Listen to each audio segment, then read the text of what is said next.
President Obama is expressing optimism about the economy, though he admits that progress must come faster. While it's true that 71,000 jobs were added last month in the private sector, it's still well short of the 90,000 new jobs that economists had predicted. But would things be any different if Republicans were running the show? Does the GOP have its own jobs creation plan? Well, Republican Congressman Charles Djou of Hawaii joins me now. Congressman, great to have you here. Aloha, good afternoon. Thank you for having me on. Aloha indeed. So I'm going to ask you for your job creation plan, but before you say, can I guess, is it tax cuts? I think that's part of it. It's clear. Our economy needs more private sector jobs, not more public sector programs. The current mentality being pushed by the majority in Congress right now is to spend, and if that doesn't work, spend some more. And if there's any talk about jobs, it's about defending public sector jobs. This current administration and the current majority in Congress is willing to spend the people's money to no end to protect government jobs, but it's done very little for the creation of private sector jobs. All right, now you're blaming them, and I get you. And whether we agree or disagree on that, I'm curious as to what the Republican plan is. How would you create jobs? Several things I think what we need to do. Yes, tax cuts are certainly part of it. We need to put more money in the pocketbooks and the purses of average Americans. I have far more faith in hundreds of millions of Americans spending a few $100s more than a few hundred bureaucrats spending hundreds of millions of dollars. But I also think part of it also has to be, it's time we look at canceling the unspent stimulus money, canceling the unspent TARP money, and use those resources to give it back to the American people. Expanding the government clearly has not worked. 18 months, 19 months now into this current administration and current majority in Congress, things have only gotten worse. We've lost over... Congressman, let me challenge you on that, because I know something that clearly did not work. Record-breaking tax cuts under George W. Bush, which led to an economic disaster and over 8 million jobs lost. So why do you think more tax cuts would be the answer when it seems they created the problem in the first place? Few things. The tax cuts occurred in 2001 and 2003. The 2001 tax cuts did not create an economic recession in 2002, 2004. Our economic meltdown began in the third, fourth quarter of 2008.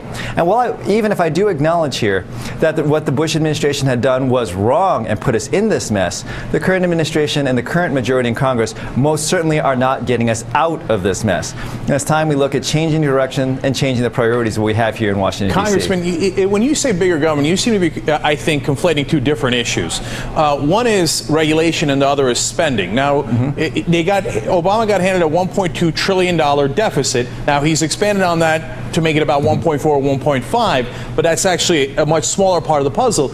But the real problem is regulation. We got into that economic crash because we didn't regulate the banks, and they took crazy risks, and then we had to bail them out.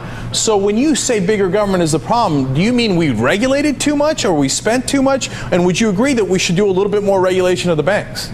A couple of things. In terms of the financial services industry and financial services reform, I think what had happened back in 2008 was not a lack of regulation, but a lack of enforcement of existing regulations. The answer isn't expanding the size of the government bureaucracy, hiring more government workers, and thickening our regulatory book. It's enforcing existing laws, which clearly did not occur. And I will admit, yes, what the Bush administration, and I also think the previous Republican Congress deserves some of the blame. But what's going on now in Washington has turned a bad situation and made it much, much worse. But that seems, Congressman, I'm sorry, but that just doesn't seem justifiable, because I know you weren't in Congress, but you guys, the Republican Party, lost 8 million jobs trying your way. I mean, it's the same exact plan as you did before.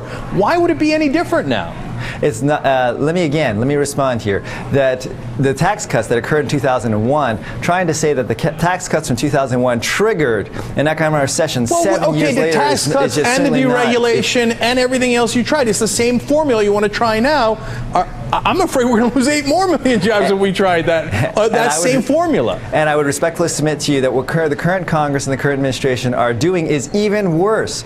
Look, since the Democrats took over back in 2007 and the Obama administration came on in January of 2009, things have gotten only worse. Unemployment has gone from 7% to 9.5%. We've lost 2.5 million jobs since the stimulus package was created. That's not progress. That's taking things in the absolute absolute wrong direction. I will say I agree with the president. We need to turn things around, and we can start by changing the priorities of this current Congress. I think if you don't agree with the current administration, some new ideas from you guys might help. But that's just my opinion. Congressman Charles Djou, thank you so much for joining us. Thank you very much, here. Take care. We appreciate it.